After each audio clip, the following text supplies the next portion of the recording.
Okay. So, I just want to be clear about one thing. I haven't worn makeup in a month, so this is a special occasion.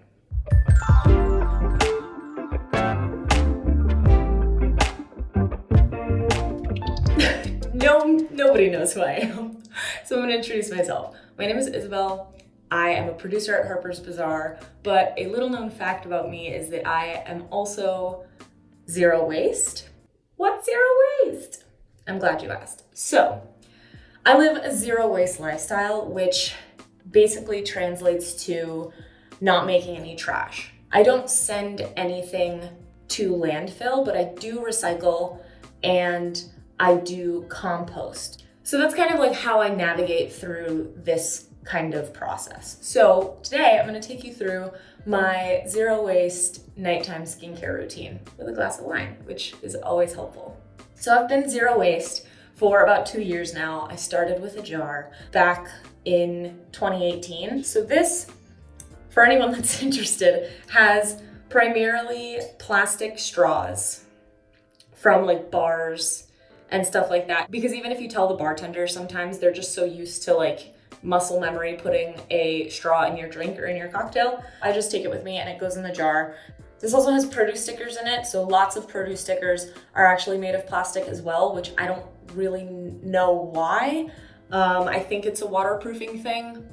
So, all that being said, I think I'm gonna start. Okay, so obviously the first thing I'm gonna do is wash my face. I've been using this Botanicals cleanser. It's really good. I like Botanicals as a brand, but they are pretty pricey, so I wouldn't necessarily recommend if you don't have the means. But they're like really solid, and it's all natural, really clean ingredients in a glass bottle. You can't really ask for anything better. So I take 2 pumps of that.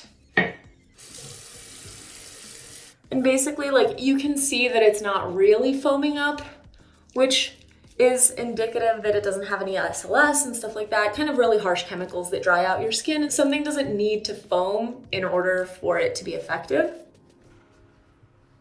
I have pretty dry skin, so I always try to find like a cleanser that's not super stripping, and usually when it's natural, clean, organic stuff, it doesn't really strip your skin of oil. So if I'm not using the Botanicals cleanser, I actually just ran out of this, and I know lots of people are gonna be like, me, that's in plastic. I know, I get it. But Caudalie is a really amazing brand with lots of super clean ingredients that are really effective as well, and their micellar water I love.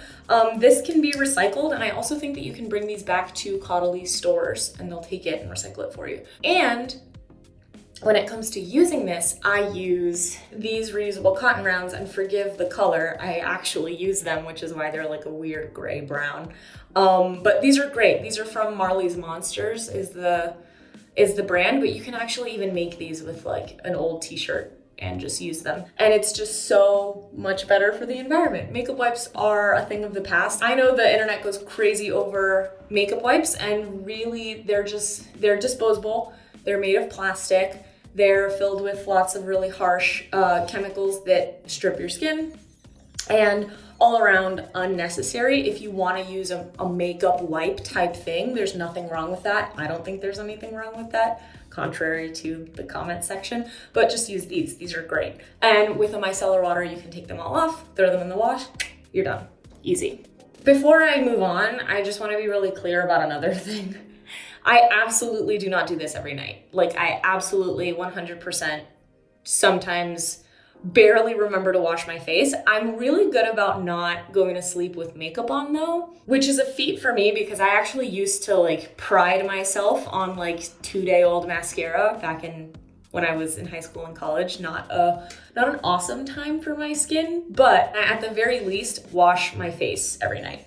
But these are all the products that I kind of use in circulation every once in a while that I really love that I thought I would share.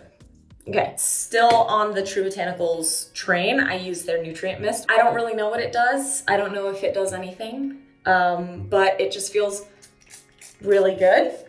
I do that and it gives like a little tackiness to my face for the next thing, which is a new-ish thing from one of my favorite brands. I'm going to say this right now, Meow Tweet is my favorite skincare brand. Not sponsored. They're not telling me to say this. I actually truly love this brand so much because their products are really amazing and they're all sustainable, zero waste, and clean. I would highly suggest checking them out and trying some of their products because I think they're really good. This is new, and it's their Chamomile Yarrow gel face toner. So this is really fun. It has a great color and an awesome consistency. It just makes it feel really, I don't know, luxurious and like slippy. But you just put a little bit on your hand and rub it all over your face.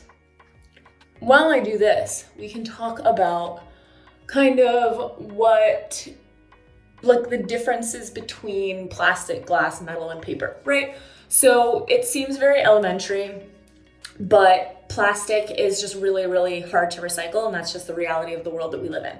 But glass and metal have a much higher recycle rate, so it's much more likely that that piece of glass or that piece of metal will get recycled properly. So that's why I kind of go for these glass bottles that could also be reused. Like I could put an oil in here afterwards or something like that. They also don't absorb products. So for example, plastic is porous and it can kind of take in different substances that it holds, and therefore it doesn't last as long, except it does, but only in the trash, if that makes sense.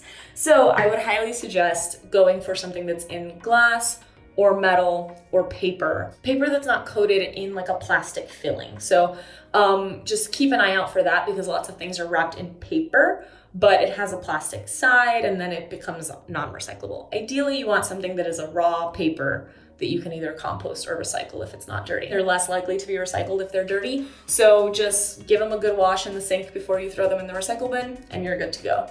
These are all things that nobody told me when I was first starting out, so I give this knowledge to you. The next thing I do is I use this Tata Harper serum, which is fairly new. I just recently put this in my routine and I love it. I think the consistency is really awesome. Tata Harper has tons of really amazing ingredients and formulas. And again, you know, comes in glass.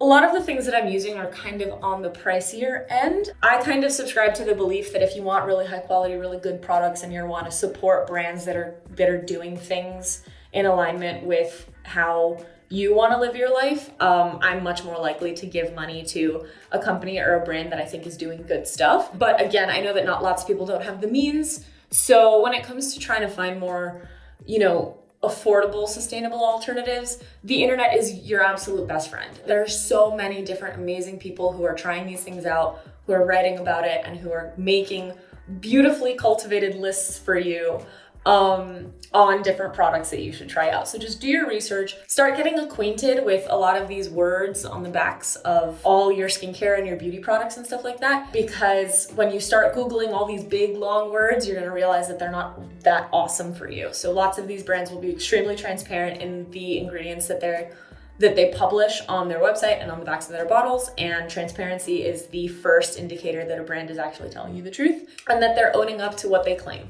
So next, I actually get chronic migraines, which is super fun, but I really love to use this on my jaw because I hold a lot of stress and tension in my jaw, which then almost always turns into a headache because I clench my teeth at night. So I have to figure that out. But this really helps to relieve that tension, and it just feels really nice. And it's just fun. It's like one of those like little luxurious things that you rarely do, but when you remember, you're like, wow, I should do this every night. You should see the size of my sink. Everything is about to fall off. I live in New York. My bathroom's not big, I promise.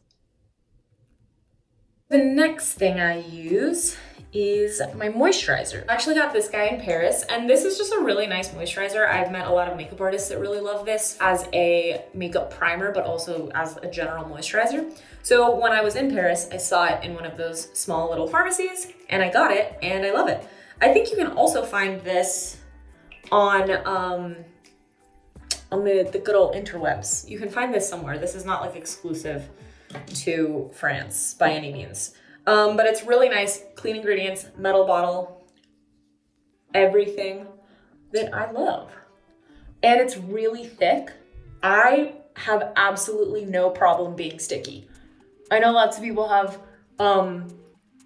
like weird texture things, but if my face is sticky, that kind of makes me feel like I am properly hydrated, and my face and skin is not going to crack in the middle of the night, because as you can see, my hands are not doing awesome right now because of the hand washing and the freezing cold in April, but whatever.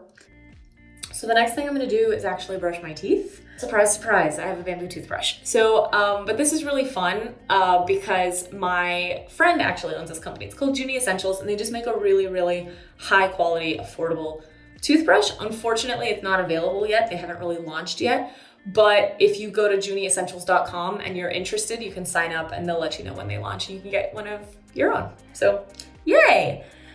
And then I also use this toothpaste, which is, as you can see, I actually use it. It's called David's Naturals, and it's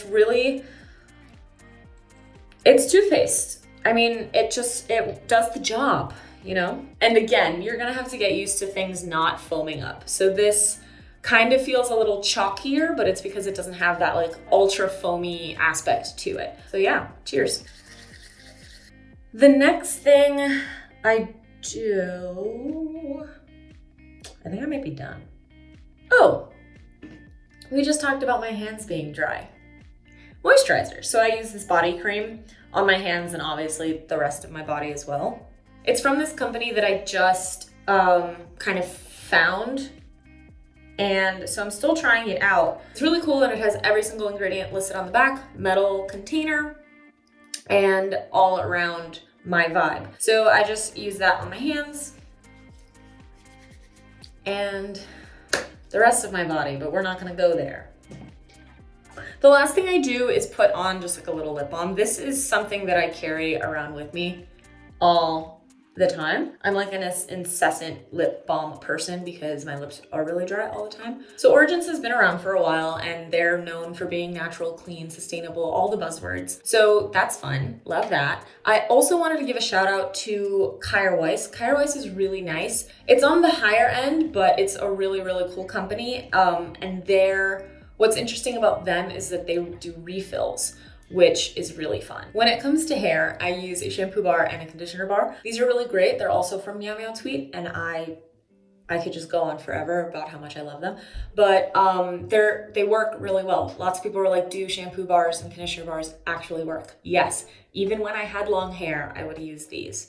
These are a big hack for traveling because they help you not have to use like hotel or Airbnb shampoo and conditioners, and you don't have to worry about taking liquids on your flights. So shampoo bar, conditioner bar, awesome for travel. I highly, highly recommend. Next thing I wanted to talk about is deodorant, a very hot topic. I also have lots of insights, lots of things that people didn't tell me when I first started switching to more natural, sustainable items. So deodorant, I started with this, and this is homemade. I used to make my own deodorant from literally just coconut oil and baking soda. It can get irritating. I'm gonna tell you this right now. If you have really sensitive skin, the baking soda could irritate you, so then I would suggest messing with the ratio a little bit, and doing more coconut oil or adding shea butter or whatever. Play around with it and listen to your body, but this is a really good, extremely affordable option, is making your own deodorant. This is again from Meow Tweet, and it's their baking soda free deodorant stick. Love it. This is almost done and I'm really sad. It comes in a little paper tube, so you can literally throw this in with your compost and when you're done with it, and it's great. But it smells really, really good and it does the job. Now, here's the thing about natural deodorants. You still sweat.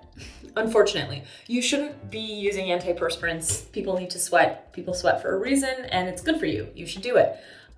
So when I first started switching to natural deodorant, there's like a detox period where you smell horrendous. I was like this for like 2 months, but it totally goes away. I swear, your body just gets used to it. and you're still like, if it's hot out, obviously you still sweat, and you just have to get used to the fact that like you might be sweaty, but it doesn't smell. Like these deodorants actually work with deodorizing. So yeah, deodorant tip. You're gonna smell bad for like 2 months, but it goes away. Stick with it. I believe in you. And the last thing I wanted to talk about is, we're getting like really tangential here, but I wanted to talk about laundry for a second. This is a GUPPYFRIEND, which is a bag that you can put your laundry in that is made of plastic. So, is your clothing plastic? The answer is most of it is. The most common used material to make clothing now is polyester, which is plastic. I did a whole other video about sustainable fashion, so if you want to check that out, you can do that. But the spark notes of that is basically that if you're going to be buying any new item of clothing, you should look at a natural material that's not going to release microplastics into our oceans. That primarily happens through washing your clothing. So take all of the pieces of clothing that you have in your closet that are made of polyester or some type of synthetic material and put it in that bag, and that bag catches all of it before it goes into our oceans. So that's a really, really amazing thing that I actually just started using, and it's great. You just have to do a little pre-sorting of all of your clothing that is made out of polyester, especially if you're thrifting a lot and you're inherently doing something sustainable by buying a secondhand piece. But then if it's made of polyester, you want to be washing it and taking care of it responsibly. So the main takeaway when it comes to transitioning to a more sustainable lifestyle is don't buy anything you don't need. All of this is all fun and games, but if you don't need 12 different toners or 12 different cleansers or whatever, don't buy them. Use things up, use them until they're totally done, and then buy yourself a new one. I know it's really fun to like hoard skincare and hoard makeup, but a lot of that just ends up expiring and not being used, and then it just becomes wasteful. Secondly, do your best. No one is here to guilt you or shame you into doing anything. It's a common misconception that it's on the individual to change the world when it comes to climate change, but we are just a very small portion of the bigger problem, which are the systems that are put in place that make it hard to live sustainably. Just do your best. Do your best with what you have available to you, and support the brands with your dollar that you think are doing great stuff. And for the love of God, please vote. It's one of the main and easiest ways you can get your voice heard when it comes to environmental policy. And between that and any change you can make on an individualistic level in your day-to-day life is good enough for me and good enough for you and good enough for everybody else. So I'm gonna step off my soapbox. This was my nighttime skincare routine, and I am going to go to bed now. So I'll talk to you guys later. Bye.